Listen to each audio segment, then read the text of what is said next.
J'inviterai à ce moment-ci Madame Mélanie Miranda et Ariane Hopkins à ouvrir micro et caméra. Alors, le titre de votre présentation, c'est Stratégie d'aménagement et d'intervention adaptable pour femmes et enfants victimes de violences conjugales ayant des limitations fonctionnelles. Je vais vous laisser vous présenter plus à fond chacune d'entre vous. On se donne à peu près 30 minutes, donc la parole serait à vous, mesdames. Je vais commencer par me présenter. Je suis Ariane Hopkins, je suis directrice générale de Nouvelle Étape, qui est une maison d'hébergement de deuxième étape pour les femmes et enfants victimes de violences conjugales. Merci de nous accueillir parmi vous pour la présentation et très heureuse d'avoir entendu toutes les autres présentations qui sont hyper riches pour notre travail, en fait, qu'on vient vous présenter aujourd'hui. Bien, bonjour à vous. Moi aussi, bien heureuse d'être avec vous aujourd'hui. Donc, Mélanie, je suis coordonnatrice du volet habitation à l'Alliance des noms d'hébergement de deuxième étape pour femmes et enfants qui ont une violence conjugale post-séparation. En fait, d'entrée de jeu, je vais vraiment aller tout d'abord de vous dire qui est l'Alliance. Ariane, en fait, est une maison membre de l'Alliance, une maison membre chez nous. Donc, on représente 38 maisons dans 15 régions du Québec, maisons d'hébergement de deuxième étape, donc qui offrent des services spécialisés en violence conjugale post-séparation. Pour y aller de façon peut-être plus simple, c'est de dire une femme qui a passé dans une maison d'hébergement, comme Pauline nous a présenté tout à l'heure. Il y a des femmes qui ont encore des enjeux de sécurité, donc on a un séjour plus long, vont aller dans un hébergement de deuxième étape. On a tout un volet recherche, innovation, formation, intervention auprès de nos maisons membres. On est aussi des partenaires au niveau où on informe, on sensibilise, on mobilise la population québécoise, les gouvernements, les décideurs au niveau de la violence conjugale post-séparation. On a 145 unités qui existent actuellement. La dernière année, on a mis en sécurité 500 femmes et enfants en danger. Là, c'est nos moyennes à peu près annuelles. Nous avons présentement 30 maisons en développement, en construction ou en rénovation dans la boucle. Peut-être petit aparté vraiment intéressante à mentionner, on accompagne aussi 4 maisons d'hébergement d'urgence, comme Pauline vous parlait tout à l'heure, qui sont des projets vraiment liés, des opportunités, des projets tout à fait liés. Donc, on est aussi sur la table avec 4 projets d'hébergement d'urgence. Nos 30 maisons en développement, qu'en MH2, vont ouvrir une totalité de 270 nouvelles unités qui vont héberger 800 femmes et enfants. Je vous le montre vraiment juste rapidement pour que vous le voyez. Donc, les maisons bleues sur la carte sont les maisons qui sont en fonction. Comme vous pouvez le voir, on avait vraiment des vides de service dans plusieurs régions. Et on a certaines de nos maisons, en fait, qui est le cas d'Ariane, par exemple, qui a déjà un hébergement de deuxième étape et qui développe un second projet. Donc, qui sont des nouvelles maisons d'hébergement d'urgence qui vont développer des projets de deuxième étape. Donc, je reprends le flambeau. Mélanie l'a expliqué un petit peu qu'est-ce qu'une maison d'hébergement de deuxième étape pour celles qui sont moins familières. Donc, c'est un hébergement transitoire et sécuritaire pour les femmes et enfants victimes de violences, avec ou sans enfants, victimes de violences conjugales post-séparation. Comme elle a nommé, la violence conjugale ne s'arrête pas lorsqu'une femme quitte le conjoint violent. Donc, lorsqu'elle se réfugie en MH1, ce qu'on appelle MH1, maison d'hébergement d'urgence. Dans plusieurs des cas, dans le fond, c'est ça, la violence ne s'arrête pas. Et lorsqu'elles maintiennent la décision de quitter le conjoint, se retrouve à devenir victime de violences conjugales post-séparation. On sait que le risque homicidaire augmente lors de la séparation dans les premières années de séparation et donc représente à peu près 8 des situations vécues en maison d'hébergement de première étape. Quand on a effectué en 2016 un sondage et on a vu que, dans le fond, 8 des femmes hébergées en première étape nécessiteraient, dans le fond, d'avoir accès à une maison de deuxième étape. D'où, en fait, l'analyse de Tragédie avec l'Alliance des maisons d'hébergement pour dire qu'il y a un manque à gagner. On manquait d'unités pour héberger et mettre en sécurité les femmes et les enfants. Outre ça, dans le fond, une maison d'hébergement, on disait, c'était des services spécialisés en violence conjugale post-séparation par l'entremise d'un hébergement transitoire et sécuritaire. Notre hébergement est aussi subventionné, donc abordable pour les femmes qui sont hébergées.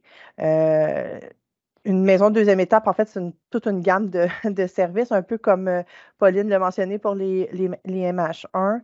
On offre des services spécialisés, donc des services d'intervention individuelle pour les femmes, beaucoup d'accompagnement dans les démarches, ateliers de groupe, activités collectives. Dans le fond, l'objectif, c'est la dévictimisation, la reprise de pouvoir, l'autonomisation des femmes, mais aussi tout le volet de mettre en sécurité, donc assurer un filet de sécurité pour les femmes et les enfants, parce que les enfants sont victimes directement de la violence conjugale post-séparation, étant donné qu'ils sont souvent pris entre les deux parents lors d'échanges de garde, etc. Donc, il y a tout ce volet-là, dans le fond, qui est évalué. On agit en prévention de l'homicide conjugal et on a développé cette expertise-là aussi. Au niveau de l'hébergement, bon, je le répète, dans le fond, c'est un hébergement qui est sécuritaire, donc adresse confidentielle, tout le côté assurer la confidentialité des services, assurer justement que s'il y a des partenaires qui soient sensibilisés à la sécurité et à la confidentialité du lieu d'hébergement de la famille. Donc, on a une approche évidemment collaborative, donc on tente d'intervenir et de collaborer avec les partenaires impliqués dans la situation. Par exemple, avec les enfants, ça peut être avec la DPJ, évidemment, donc, ou avec d'autres partenaires qui sont dans la situation de la femme.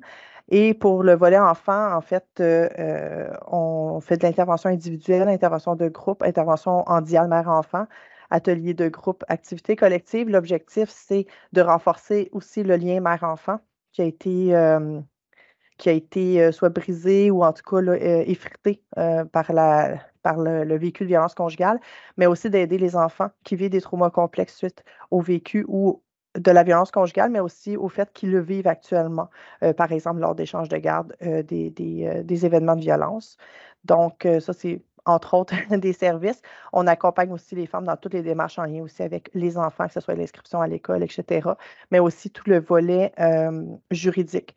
Donc, on a un accompagnement socio-juridique pour en fait, aller de l'avant après la violence conjugale, donc retrouver un milieu de vie sain, sans violence, mais dans le fond, d'agir sur les conséquences de la violence conjugale au sein de la famille, donc la femme et les enfants. On a aussi tout un volet adaptation parce qu'on héberge des femmes de différentes origines avec différentes situations, exemple de statut précaire à l'immigration, etc. Donc, il y a tout le volet où ce que chaque maison, en fait, membre de l'Alliance, est évidemment indépendante pour offrir des spécificités. Donc, exemple, à Montréal, il y a des enjeux au niveau migratoire, donc on offre davantage de services spécialisés en immigration. Et donc, dans le fond, l'objectif, c'est d'essayer d'avoir une approche féministe intersectionnelle, mais une approche globale aussi parce qu'on prend la femme et l'enfant dans son ensemble. En fait, pour vous faire vraiment un topo de pourquoi, en fait, on a développé ce qu'on va se présenter comme projet, c'est qu'avant 2018, c'est important de savoir, puis peut-être une notion qui est vraiment importante qu'on n'a pas nommée, c'est de dire, en hébergement d'urgence, physiquement, on offre de l'hébergement via des chambres avec un milieu de vie collectif, une cuisine collective, un salon collectif, donc un milieu de vie. En hébergement de deuxième étape, la plupart de nos maisons, on a quelques-unes que c'est pas le cas, mais je peux vous dire que c'est notre hébergement, et via des appartements. Donc, on est dans un bloc appartement dans lequel il va y avoir des espaces d'intervention, mais on est vraiment dans un modèle bloc appartement standard. Il peut en avoir une à côté de chez vous, puis vous ne savez pas que c'est ça. Et le séjour moyen, on parle à peu près d'autour 8 mois et demi. Donc, il faut garder en tête que chaque unité, au bout de 8 mois et demi, il va y avoir, par exemple, une autre femme qui va y arriver. Donc, avant 2018, dans nos maisons d'hébergement de deuxième étape, on avait seulement 1,2 travailleuses par maison, très peu de financement au niveau des services. Les modèles de financement, quand on venait pour construire une maison, c'était très différent, en fait, c'était pas uniforme du tout. Par exemple, pour celles qui connaissent le programme de second loyer, qui est un très beau programme de la SHQ, où il y a des normes d'admissibilité, par exemple, sur des critères de revenu familial, sur des critères de statut migratoire. Bien, quand une femme et des enfants ont des enjeux de sécurité, peu importe son revenu familial, on veut l'héberger.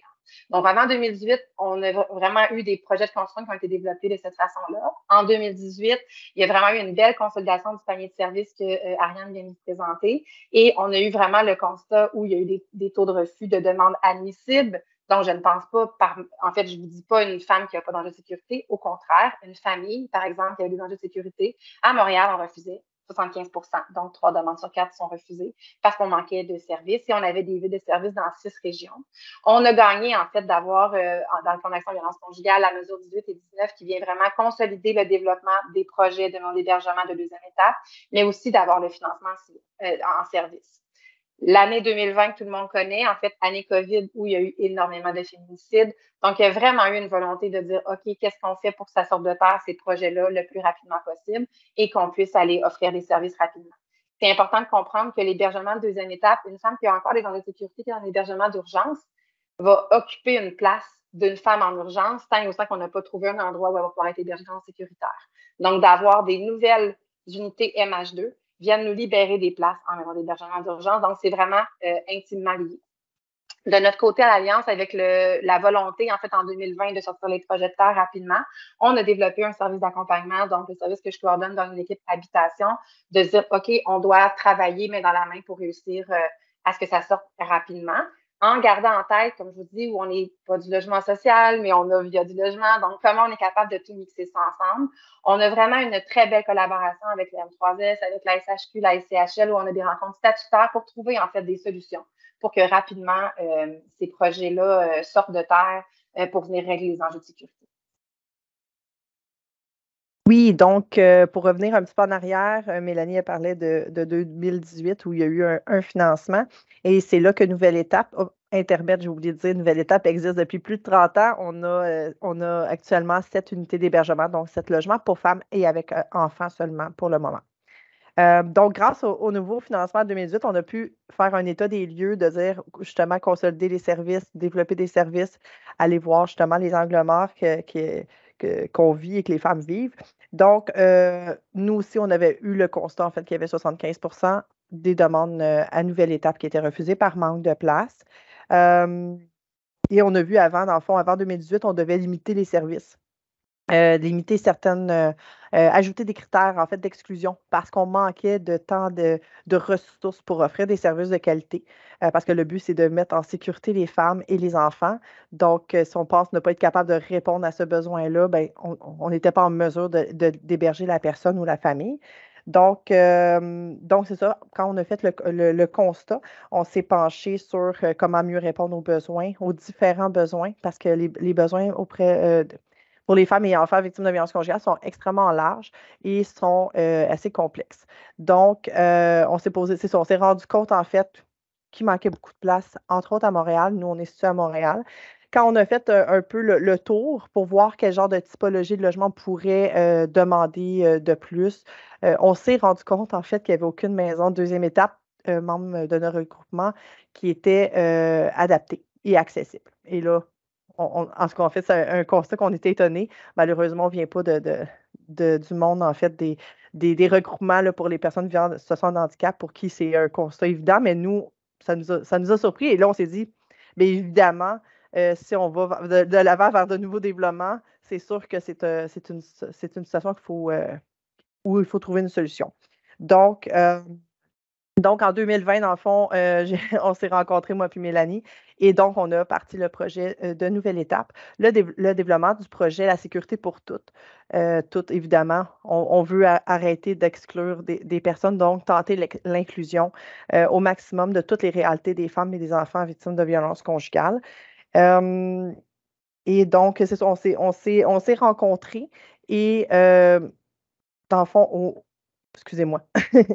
Dans le fond, on a réalisé, c'est ça, qu'on avait différentes avenues à évaluer. Et en fait, c'est comme si on avait ouvert une boîte de Pandore. C'est que les enjeux et les angles morts étaient énormes, et ne finit pas encore aujourd'hui, je vous dirais, de s'ouvrir sous nos yeux. Mais quand on a fait l'évaluation de la situation pour voir qu'est-ce qu'on peut faire pour améliorer les choses, qu'on s'est rendu compte quand même, c'est que au terme de nos réflexions, on s'est dit, bien, depuis des années, on en accueille des femmes et des enfants qui vivent avec des limitations fonctionnelles ou des situations de handicap. Fait que là, on est allé se pencher sur ces vécus-là. Et moi, je trouve toujours important de vraiment justement prendre les femmes dans ce qu'elles vivent et de rapporter la voix qu'elles ont, qu'elles ne peuvent pas nécessairement vous apporter aujourd'hui devant pour la présentation. Et dans les années, donc 2020, On a eu une femme on va l'appeler Annie. Annie nous a mentionné quelque chose qui m'a extrêmement touchée. En fait, qui m'a dit, moi, je me suis jamais sentie à ma place nulle part. Et donc, c'est avec cette réalité-là qui nous a vraiment choqués, en fait, qu'on s'est dit, ben, Annie, pour le moment, peut-être que tu ne sens pas ta place, moi, je vais travailler très fort pour qu'une autre Annie puisse le sentir qu'elle a sa place en quelque part, puis que oui, tu as le droit d'avoir des services de qualité, puis d'être entendue dans ce que tu vis. Pour donner l'exemple, Annie avait reçu beaucoup de coups dû à la violence conjugale et avait des problèmes majeurs de dos. Et on s'est rendu compte, en fait, que Annie, elle devait monter au 3e étage de son logement. Et des fois, ça lui prenait une demi-heure à monter. Et parfois, elle demandait à ses enfants de l'aider en lui poussant dans le dos pour qu'elle puisse accéder à son logement. On n'avait pas réalisé l'ampleur de sa situation et elle n'avait aucun diagnostic. Elle avait juste dit, j'ai mal dans le dos. Donc, il y a aussi tout cet aspect-là de femmes qui arrivent en hébergement, qui n'ont pas nécessairement de diagnostic, qui ont des réalités qui viennent s'ajouter, qui sont pas, qui n'étaient pas là avant ou qui le sont. Donc, en pensant à une Annie, on s'est dit, on va aller trouver des moyens ou des mécanismes différents pour vraiment bien répondre à son besoin, mais bien l'entendre aussi, puis bien l'évaluer. On a aussi l'exemple d'Anaï qui, au courant de la même année, avait un enfant atteint de paralysie cérébrale qu'elle avait avec elle. Heureusement, dans sa situation, son enfant était assez petit qu'elle pouvait le transporter elle-même dans ses bras dans l'escalier. En même temps, je trouvais ça inacceptable, mais la femme a accepté évidemment l'hébergement parce que, tu sais, entre rien et ça, on va aller vers un hébergement comme le nôtre. Toutefois, dès qu'elle a eu accès, parce que heureusement, elle a eu accès à un logement régulier, adapté. Elle s'est dit: «Je ne peux pas manquer ma chance», elle venait juste d'arriver. Cette femme-là était en situation de danger, un niveau de dangerosité excessif pour moi, ben, selon notre évaluation, mais elle dit: «Moi, je ne peux pas manquer mon opportunité d'avoir un logement adapté».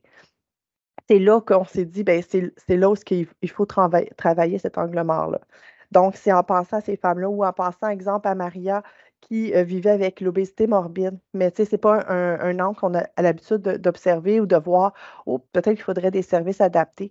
Elle n'était pas suivie, elle n'avait pas de support non plus à l'extérieur. C'est pas notre, expertise, puis c'est là qu'on s'est rendu compte qu'évidemment, on a mis des mécanismes en place, mais c'est tous ces exemples-là, dans le fond, qui fait qu'on s'est rendu compte que oui, on hébergeait des femmes avec différentes situations, mais qu'il fallait en faire plus, puis qu'il fallait travailler en collaboration parce qu'on ne peut pas devenir non plus expert de chaque situation et de chaque limitation fonctionnelle ou handicap. Et ça, je vais passer rapidement parce que j'ai toujours peur de manquer de temps, mais ça, c'est sans compter les enfants qui vivent avec des retards de développement dus, entre autres, à la violence conjugale, aux enfants TSA ou aux mamans TSA.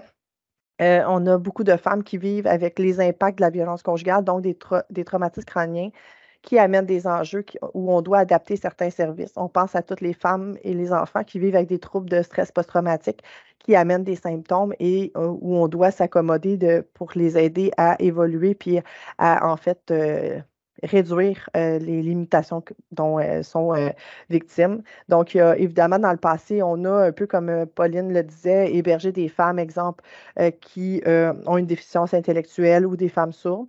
On a adapté les services. C'est là où on s'est mis à réfléchir on ne peut pas répondre à tous les besoins, mais comment on peut développer un modèle qui est innovant pour répondre aux besoins des femmes qu'on va héberger dans le futur.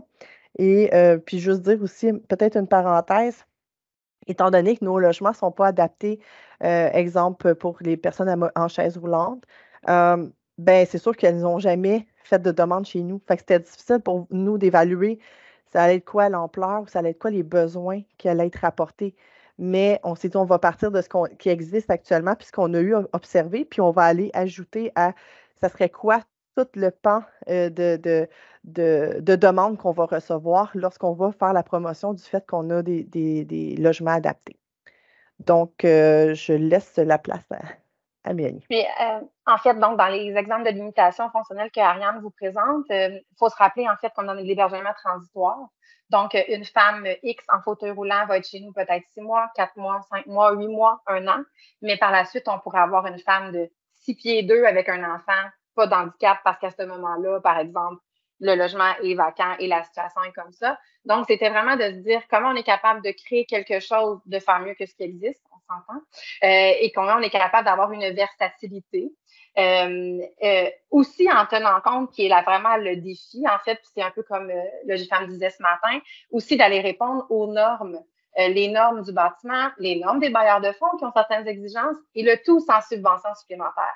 Parce que le logement adapté est à la personne. Donc, on s'entend que pour un logement transitoire où la femme peut être un 6 mois, on ne va pas aller adapter de A à Z le logement. On veut qu'elle ait la subvention par la suite et le temps qu'on l'adapte, de toute façon, le 6 mois risque d'être passé et elle aurait quitté. Donc, de là, en fait, on est venu de se dire, OK, comment est-ce qu'on est capable de partir des meilleures pratiques? On s'est rapproché, en fait, le RAPLIC nous a fait un guide qu'on apprécie grandement sur, par exemple, quel est le monde idéal de l'adaptation. Et on s'y réfère la minute qu'on a dit, OK, qu'est-ce qu'on peut adapter? Et ça a été de dire, OK, dans tous nos projets présentement au Québec, essayons de faire plus, de faire mieux. Et trouvons-y un mot à ce type d'hébergement-là. De là est né, en fait, le EKE, donc hébergement à confort accessible et évolutif. L'objectif, en fait, le confort n'est pas un luxe, mais bien du bien-être où la personne va y être bien.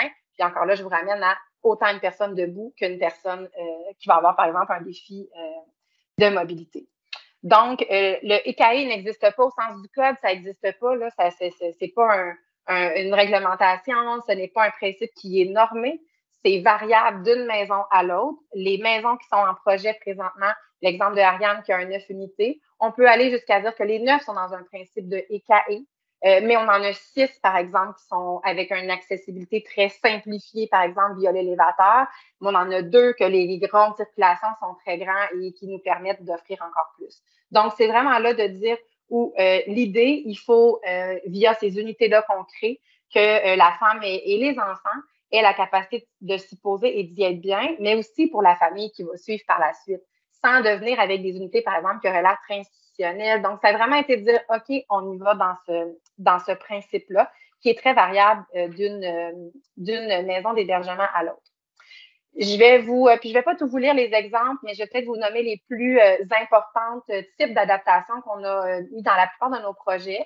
Puis c'est vraiment, comme je vous dis, en fait, l'importance va être, quand nos premières unités vont ouvrir, la collaboration entre les acteurs. Ça se peut très bien qu'une femme comme Annie, que Ariane vous parlait tantôt, ne pourrait pas être hébergée à Nouvelle Étape, mais pourrait l'être dans une maison ailleurs, à Laval, en région. Et important aussi de vous dire que de nos 30 projets, ils sont partout au Québec. Un des premiers éléments, en fait, qui pour nous a fait grandement réagir jusqu'à tout récemment, et en fait, notre guide de bonne pratique et d'idées chemine de jour en jour, a été, par exemple, où nous, on a dit, OK, un élévateur, on ne parle pas d'un gros ascenseur, mais un élévateur, c'est indispensable. Dans l'exemple d'un bâtiment, par exemple, qui a 4 étages, un élévateur ne fait pas 4 étages, c'est pas grave, on aura 3 étages où l'élévateur se rend. L'étage suivant, oui, il faudra avoir quelqu'un qui marche, mais de se dire, c'était aussi de se dire, allons plus loin que le code. Le constat récent qu'on a fait, ça a été de dire, OK, l'élévateur, il ne vient pas avec une génératrice. Et on s'est fait répondre, les personnes handicapées sont habituées d'être prises. Ils appelleront les pompiers pour se faire descendre ou remonter. Pour nous, c'était impensable de se dire, OK, on a un enfant à mobilité qui arrive de l'école, il est pris dans le portique, il va aller où? On a une femme qui s'en va au tribunal un matin et dans son appartement. Oui, on peut faire une remontée ou une descente. On se disait, OK, mais c'est quoi, on va piger au sort sur qui il va? Pour nous, ça faisait aucun sens. Donc, on a fait brasser l'ensemble de nos professionnels en leur disant, non, nous, on en veut une génératrice. Je vous épargne tout ce qu'on a pu se faire dire. Ils nous trouvent un peu intense avec notre génératrice pour un élévateur, mais au prix où on réussit à avoir quelque chose qui a du sens, la plupart de nos projets maintenant vont avoir un élévateur et une génératrice pour pouvoir venir contrer ce besoin-là. Les ronds de circulation plus grands, on essaie de les mettre au maximum le plus grand possible, mais encore là, on est pris dans la norme du programme, dans le financement à mission par après. Fait que c'est vraiment de se dire comment on peut aller plus loin, comment on peut faire plus, et avec tous les types de limitations. On a une maison en ce moment qui prévoit, par exemple, des interrupteurs d'aimables. Les dimmers, il y en a dans l'ensemble des chambres et des pièces. On va mettre des luminaires qui font des lumières, c'est vraiment luminothérapie dans les différentes pièces. Donc, c'est vraiment différent d'une maison à l'autre. Pour ce qui est des cuisines, c'était aussi vraiment un défi de se dire, puis l'exemple de Ariane qui est très grande, là, on la voit assis, mais Ariane qui mesure, par exemple, 5 pieds 11, c'était de dire d'avoir un comptoir qui est un peu bas. En fait, pour une personne à mobilité réduite, Ariane, elle a dit, je vais en dos en cuisinant. Donc, on a des cuisines avec des comptoirs de 2 niveaux. Le comptoir, par exemple, qui est plus bas, on va avoir des tiroirs amovibles similaires à celui que vous voyez, ce qui fait qu'on a une personne qui n'est pas à mobilité réduite, elle ne le voit pas, elle a un armoire et c'est tout. Puis sinon, on va le déplacer avant qu'elle arrive. En fait, l'idée, c'est d'avoir des unités qui nous permettent des petites adaptations, mais pas des immenses travaux en vue de l'arrivée d'une femme et des enfants. Et aussi d'être capable de se dire, OK, c'est peut-être pas l'idéal. On se rendra jamais. En fait, malheureusement, je crois pas que les financements en ce moment, on n'est pas capable de se rendre à un 100% adapté compte tenu que c'est du logement transitoire, l'hébergement transitoire. Mais comment on est capable de faire plus? Donc, l'achat de frigos avec des portes françaises, des fours avec une ouverture latérale où on peut déposer le plat tout de suite à côté. Donc, vraiment des petites adaptations comme ça qui vont être différentes d'un projet à l'autre.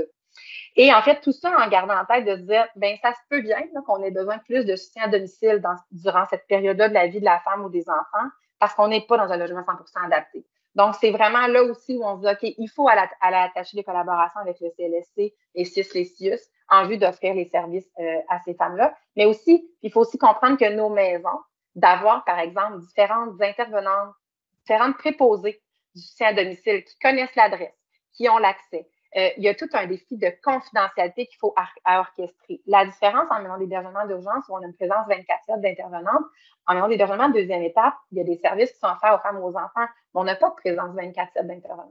Donc, il faut vraiment garder en tête cette logistique-là aussi.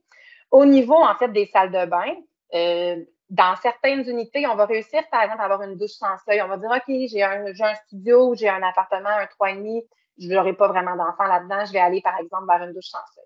Par contre, dans un autre hébergement où on va se dire, OK, moi, c'est mon 5,5 qui est adapté, le bain il est un peu nécessaire, comment j'y arrive? Malheureusement, dans la plupart de nos projets, on n'est pas capable financièrement. Question de pieds carrés, question de budget, question de normes de programme, d'aller mettre une douche sans seuil et un bain. Mais c'est de se dire, on essaie vraiment de trouver le meilleur des mondes possibles. Je vous ai dit tout à l'heure qu'on accompagnait quand même certaines maisons d'hébergement d'urgence.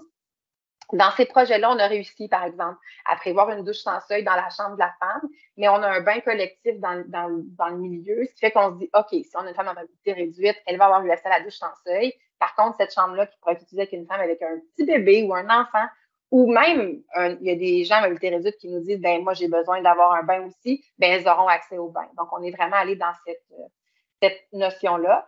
Puis, en fait, en même temps, on s'est dit, OK, mais il y a toute l'accessibilité aux services aussi. Donc, Ariane a, par exemple, des documents disponibles en braille ou en audio. Les interprètes, pour nous, ce n'est pas que la langue, c'est aussi le LSQ, les pictogrammes, les ergots. On a dans un projet où on a une salle détente, une salle, bon, ça a été de dire, OK, on va installer une balançoire, il y a eu des recommandations d'ergothérapeutes. Donc, on est vraiment dans cette versatilité-là. Il y aura, au moment où on se parle, je ne vais pas vous dire qu'il y a une unité qui va être plus adaptée qu'une autre. Par contre, il y a vraiment des liens entre les maisons. En fait, il va y avoir des liens hyper importants à faire entre les professionnels qui accompagnent la femme, avec la femme elle-même ou les enfants, là, bien sûr, sur ses propres limitations pour être capable, en fait, de trouver la meilleure unité qui va venir répondre à ses besoins pour de l'hébergement temporaire et transitoire.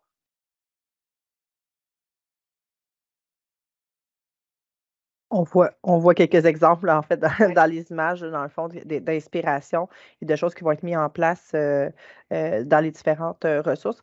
Je voulais aussi quand même revenir sur le fait que le cahier pour nous, puis le fait qu'on travaille beaucoup en collaboration entre les maisons membres avec l'Alliance, puis le fait qu'on travaille tout avec nos projets de développement, justement avec le département d'habitation à l'Alliance, c'est que ça permet, dans le fond, que peut-être que moi, il y a des limitations que je n'ai pas réussi un logement ou une adaptation que je n'ai pas réussi à obtenir, mais une autre là. Donc, au moins de se dire, ben, en faisant le tour du réseau, est-ce qu'on peut trouver une place pour tout le monde? Parce que, je reviens à notre projet qu'on disait sécurité pour toutes.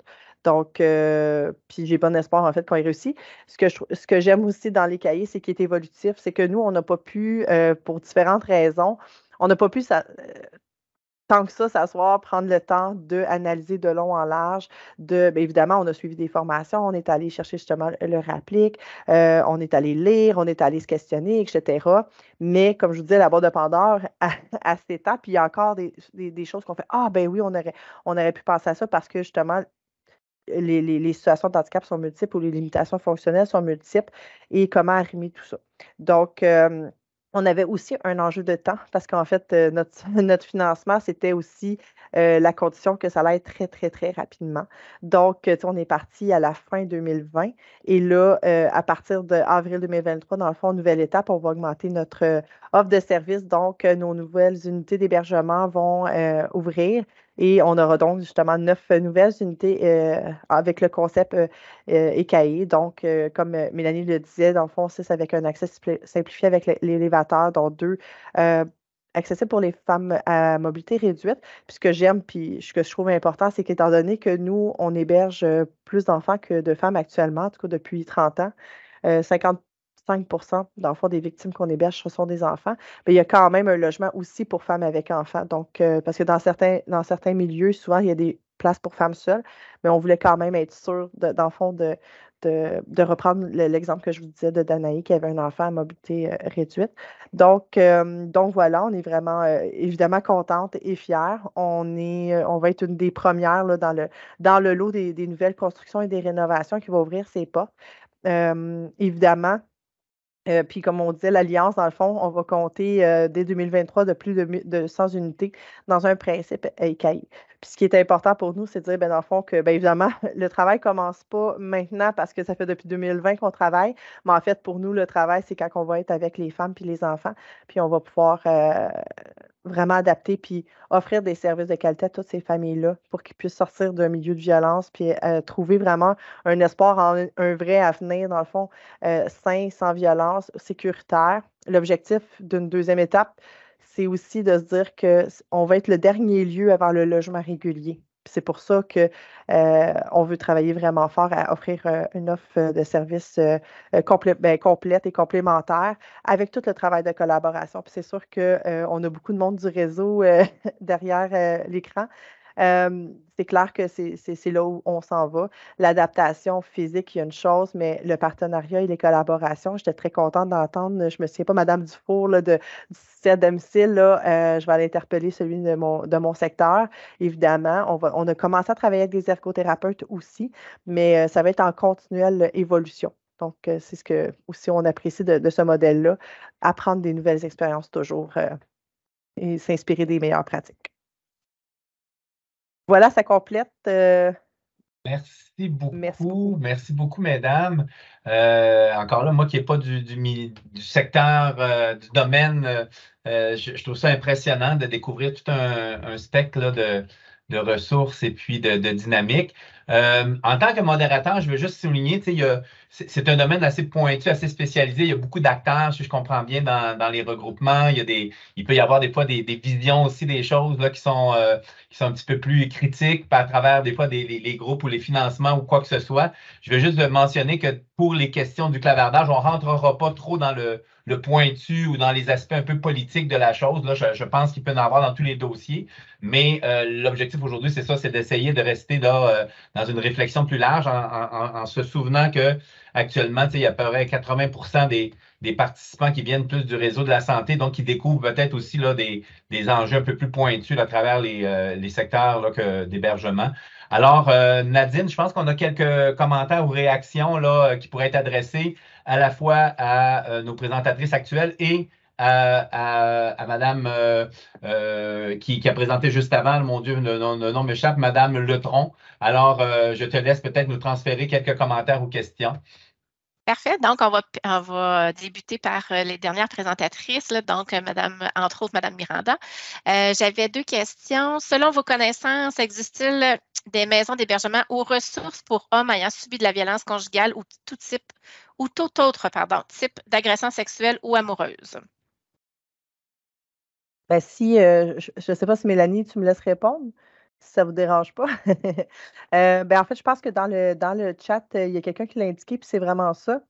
En fait, il y a tout le réseau des maisons oxygènes qui offre du soutien pour les hommes vivant de différentes difficultés. En fait, eux, dans le volet, je dirais, là, d'hébergement hommes, ils se sont penchés, dans le fond, sur une ressource qui dessert plusieurs réalités puis différentes problématiques. Donc, ça peut être des hommes victimes de violences conjugales en difficulté, mais c'est avec leurs enfants, entre autres.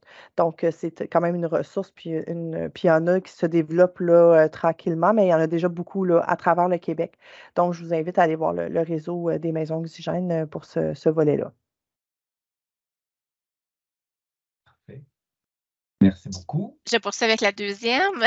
Donc, concrètement, en région, est-ce que c'est possible de connaître les maisons d'hébergement qui sont adaptées dans le but de mieux accompagner notre clientèle qui vit de la violence conjugale?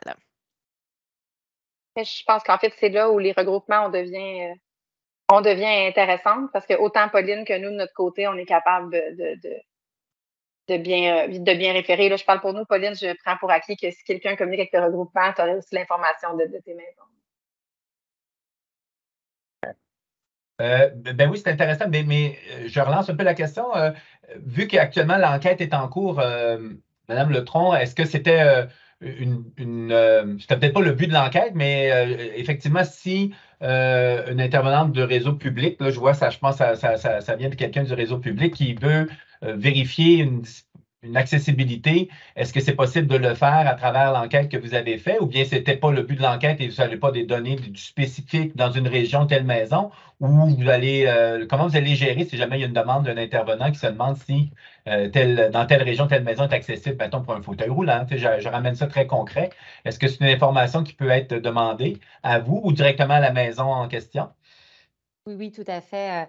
Tout à fait. En fait, pour l'instant, le portrait, donc, comme vous l'avez dit, on a posé des questions qui sont sommaires. Donc, évidemment, il y aura plein de vérifications qui vont être faites. Puis, le projet est vraiment préliminaire. Donc, évidemment, vous pouvez toujours contacter le regroupement. SOS Violence Conjugale a aussi donc des références sur les maisons qui sont accessibles en fonction des différentes régions donc dans le Québec.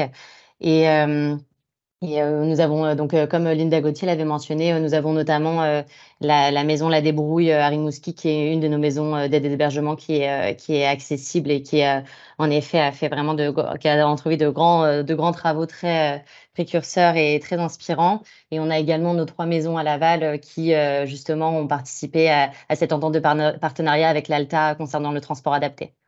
Donc on a plein d'initiatives à travers la province et on pourra tout à fait répondre. Et sinon, SOS Violence Conjugale reste aussi une référence.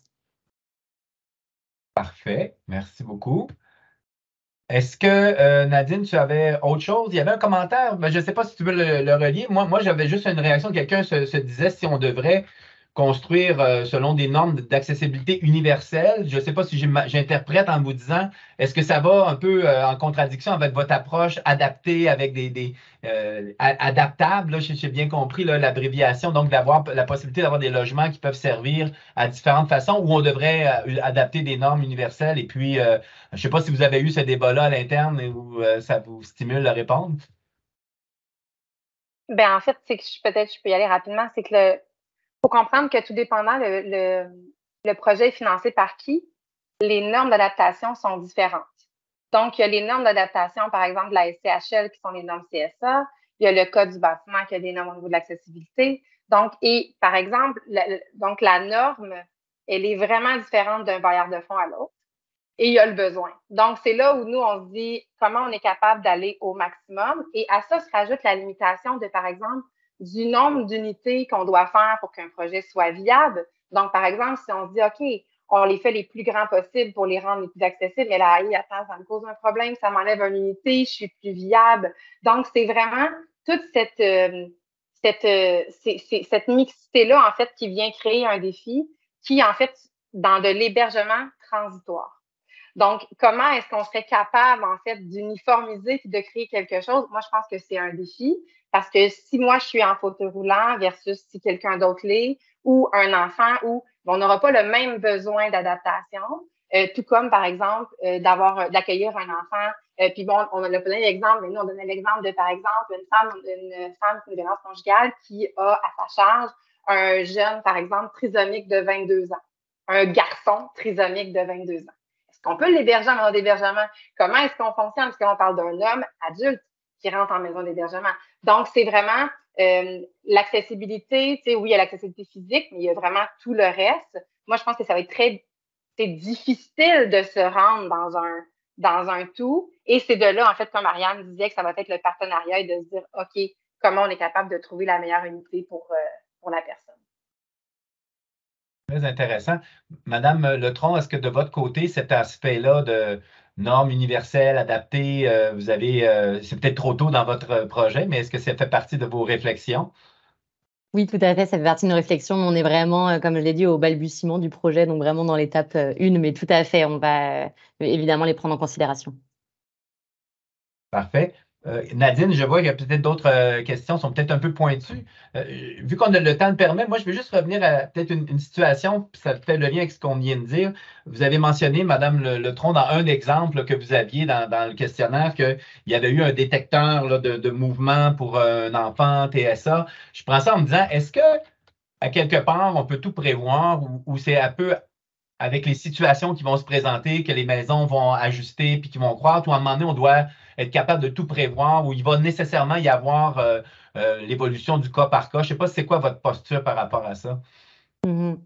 Super question. En fait, effectivement, je pense qu'il y a certaines situations qui peuvent être prévisibles et notamment donc en se concertant avec différents organismes qui sont spécialisés donc en fonction des types de limitations fonctionnelles. C'est sûr il y a certaines situations, je pense qu'on ne peut pas forcément les prévoir, mais il y a un apprentissage qui se fait au sein des maisons et on va aussi, dans le cadre de notre projet, développer en fait des rencontres qui vont échanger justement sur ces bonnes pratiques-là et sur les défis, par exemple, que certaines maisons ont pu rencontrer dans l'intervention auprès de certaines femmes et d'enfants et d'un échange véritable et un partage de connaissances aussi entre nos maisons d'aide et d'hébergement. Est-ce que... Oui, OK, c'est bon. Ça l'a figé en même temps. Je me demande si vous aviez terminé votre idée. Oui, tout à fait. Madame Miranda Hopkins, là-dessus, est-ce que vous avez quelque chose à rajouter sur le côté un petit peu évolutif ou spécifique des besoins? Ben, je vais me permettre, Mélanie, d'y aller. Au pire, tu compléteras. OK. Ben oui, c'est ça. Puis, tu sais, c'est vraiment quand on s'est questionné, puis quand je dis on a ouvert une boîte de Pandore, parce que justement, il y a beaucoup, beaucoup, beaucoup de situations diverses qui arrivent.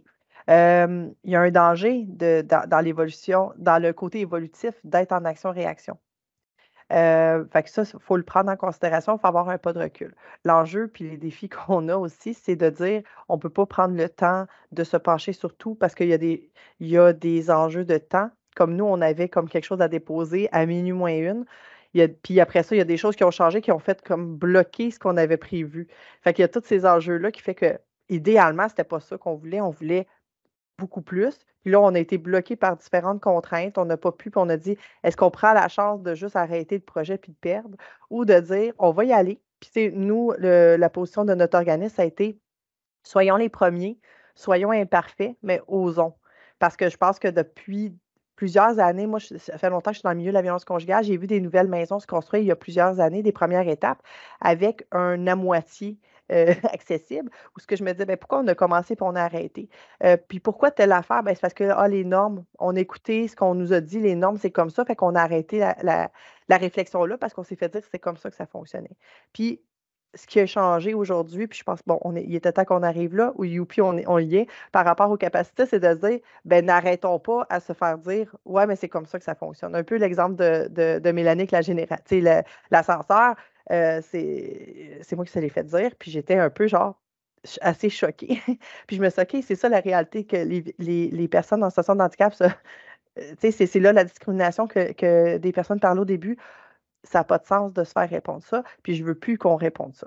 Après ça, je sais que moi, mon organisme, on a fait un gros bout de chemin. On va continuer de le faire, mais il y a des obstacles, puis il y a plein de détails, justement, qu'on ne pense pas. Justement, le rappeler qui était venu, puis je vais donner un exemple, je pense, ou en tout cas, on a eu deux experts différents, mais ils étaient venus nous visiter certains de nos locaux qui, nous, on pensait qu'ils étaient adaptés. Il y avait un ascenseur, ben non, parce qu'ils ne respectent plus les normes. Ah. Fait que, tu sais, on fait des bouts de chemin.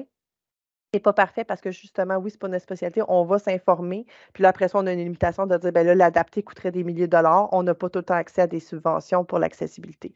Fait que c'est là que tout se croise. Mais en même temps, moi, je suis super ouverte. Puis j'aime justement innover puis de dire, allons, soyons avant-gardistes dans notre approche à nous. Mais c'est sûr qu'on a des enjeux puis des réalités assez complexes parce que ça, c'est sans parler des femmes allophones.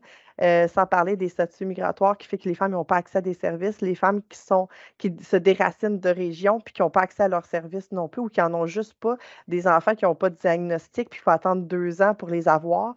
Nous, c'est sûr qu'on est allé chercher des subventions pour essayer de dire on ne peut plus attendre 2 ans pour avoir des diagnostics. On va aller trouver des alternatives pour pouvoir les aider parce qu'on a 2 ans pour les aider.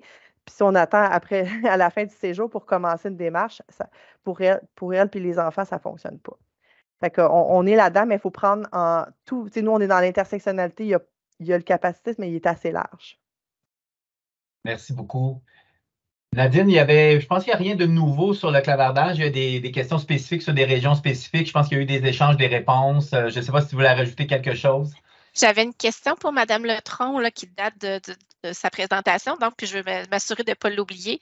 Donc, pour Mme Letron, y a-t-il des partenariats établis dans certaines régions entre les maisons d'hébergement et les ressources spécialisées en DI-TSA, du réseau ou du communautaire, tels qu'un accès ciblé à des professionnels spécialisés en en DI-TSA pour du soutien conseil? Alors, en fait, à ma connaissance, en tout cas de ce qu'on nous a répondu donc dans le questionnaire, on ne nous a pas parlé de partenariat en soi. Il y a eu donc une aide ponctuelle, notamment quand il y avait eu cet enfant qui avait eu besoin d'aide pour avoir des pictogrammes, pour comprendre un petit peu donc les règles de vie au sein de la maison, etc. Mais c'est sûr que de toute façon, dans le projet, on aimerait vraiment qu'il y ait des partenariats qui se créent entre justement aussi des ressources en DITSA pour permettre justement de pallier la méconnaissance réciproque, que ce soit donc de la violence conjugale pour ces organismes et des besoins spécifiques à prendre en compte pour les maisons d'aide et d'hébergement. Merci beaucoup. Écoutez, je pense que je vais me permettre, il ne semble pas avoir d'autres questions, de prendre la pause peut-être 5 minutes avant. On va revenir à 15h05. Donc, on fera un 10 minutes de pause avec la dernière activité qui sera la table ronde et on aura l'occasion de reprendre beaucoup de ces thèmes-là avec les panélistes et avec les participants encore une fois. Alors, encore merci beaucoup, Madame Mélanie Miranda, Ariane Hopkins et Pauline Letron.